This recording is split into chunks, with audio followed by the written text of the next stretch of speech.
Hello दोस्तों, स्वागत है आपका केमिस्ट्री क्लास संजय में।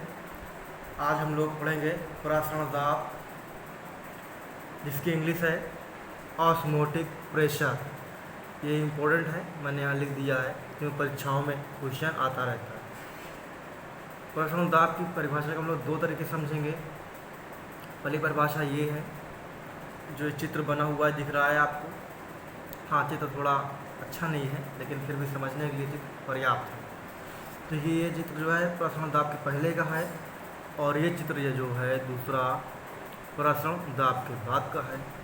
इसमें स्टैंड लगा हुआ है, ये पात्र है, ये बीकर है जो उल्टा लटका हुआ है, और इसमें जल भरा हुआ है। उस बीकर के अंदर जो है शुगर भरा हुआ है, और जैसे परासरण दाब लगता है अर्थात जल का परासरण दाब लगता है, तो बाहरी जल जो है इस नली के अंदर प्रवेश कर जाता है अर्धपारगम झिल्ली के द्वारा, और जल H ऊंचाई तक चढ़ जाता है।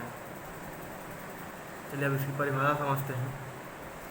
किसी विलयन को अर्धपारगम झिल्ली द्वारा विलायक से पृथक करने पर परासरण के कारण उत्पन्न द्रव स्थैतिक दाब विलयन के परासरण दाब की माप है।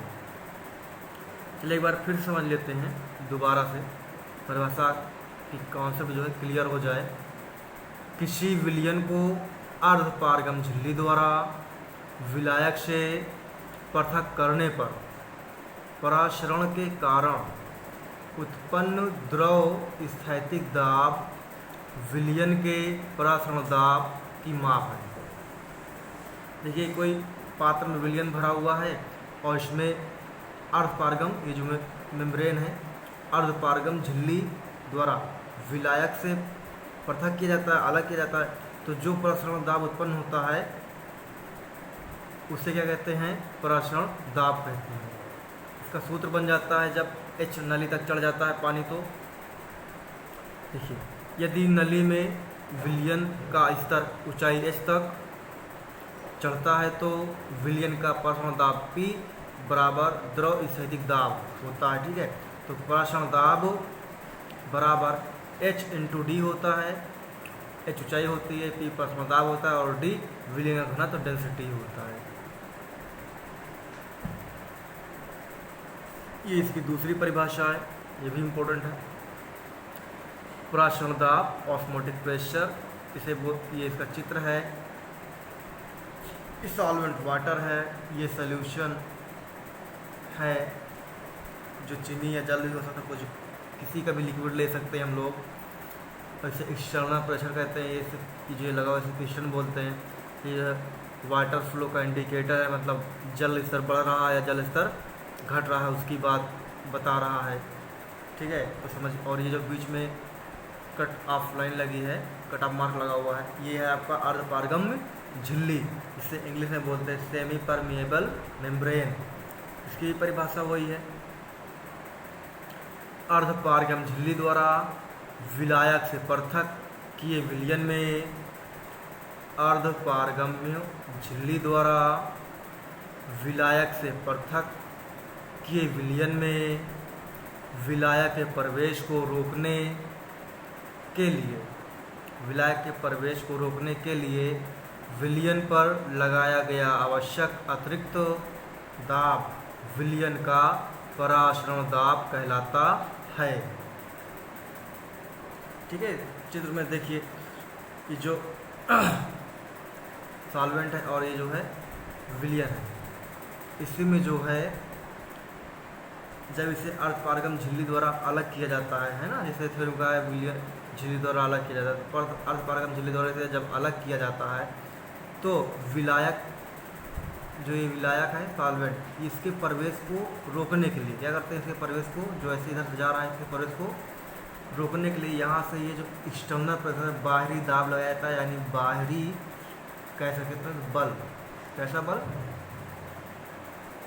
बाह्य बल लगाया जाता है, और इसी बाह्य बल के कारण जो दाब उत्पन्न होता है, क्या जो दाब उत्पन्न होता है उसे कहते हैं हम लोग परासरण दाब।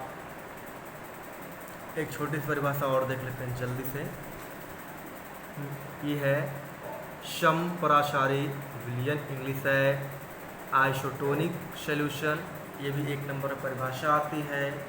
अगर सवाल जोड़ देगा इसके साथ तो 2 नंबर का देता है परीक्षा में, तो कुल मिला कितने अंक हो जाएगा? 3 अंक हो जाएगा। देखिए इसकी परिभाषा है, बहुत ईजी है। समान ताप पर जिन विलयनों का परासरण दाब, समान ताप पर जिन विलयनों का परासरण दाब समान होते हैं उन्हें समपरासारी विलयन कहते हैं। ठीक है, इसमें कह रहा है जिस विलयन का ताप जो है समान होगा और परासरण दाब भी क्या होगा, तो परासरण दाब भी समान हो जाता है, इसलिए इसे कहते हैं परासरण दाब कहते हैं। इसे समपरासारी विलयन कहते हैं।